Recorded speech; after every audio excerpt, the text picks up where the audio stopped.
At 11, the story of an African python that slithered its way in from the edge of the Everglades into a suburban backyard where it then strangled a 60-pound Siberian Husky.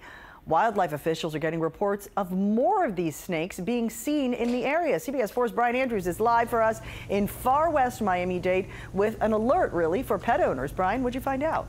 Cynthia, it is an extreme concern right now because of what happened here at this home. Let me walk you over here to the backyard and imagine, if you will, for a moment, what took place behind this fence. We've actually seen photos and videos of it, and if you love dogs and you're a little sensitive, then you can understand why we decided not to show it, because it's just horrific as this snake was wrapped around the neck of this family dog. And then we watched as first responders were looking at this thing lurching and surging and trying to wrap itself around the guys that were trying to take the snake off the dog.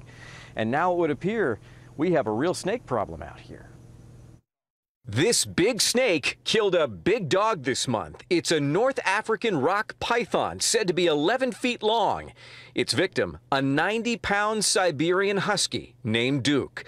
The homeowner, who did not want her face to appear on camera, told us her son tried to kill the snake. He tried to take it away from his neck with his hands, bare hands. It was so strong he couldn't do it. He ran out inside. He got gardening scissors.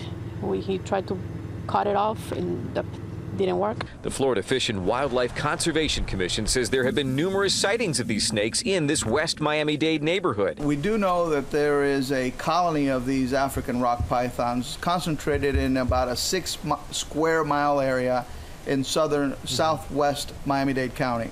In fact, 27 of them, just like the one that killed the dog, have been rounded up from the area. The experts say it is rare for a wild python to attack a human or an animal, and that these types of snakes are most likely to be encountered in communities on the edge of the Everglades in the fall and winter. Have you ever seen anything, imagined anything like this? Never, never in 10 years that we lived here. The homeowner says what happened to her dog is scary and sends a message to parents all over the area to be on the lookout. Be careful, especially with young kids. Very, very careful, because something like that big can kill a kid, definitely. Now, FWC says they will be back in this neighborhood, in this area later this week to continue their public awareness campaign. And right now on your screen, we're going to put up a toll-free number.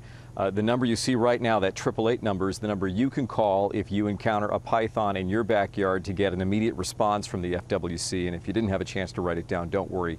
It'll be on our website, cbsmiami.com. One other interesting note, the family who lost their dog who lives in this house, they were all over the news last year, we learned. This is where Jorge Rojas used to live. He was charged with the murder of his boss and a co-worker at Professional Public Adjusters in Coral Gables back in 2012, police tracking him down in bloody clothes at a supermarket after those killings. And after the family dealt with that, now they are back in the news with this whole situation with the python eating the dog. Crazy day of twists and turns covering this one. Reporting live from far west Miami-Dade, I'm Brian Andrews on CBS 4.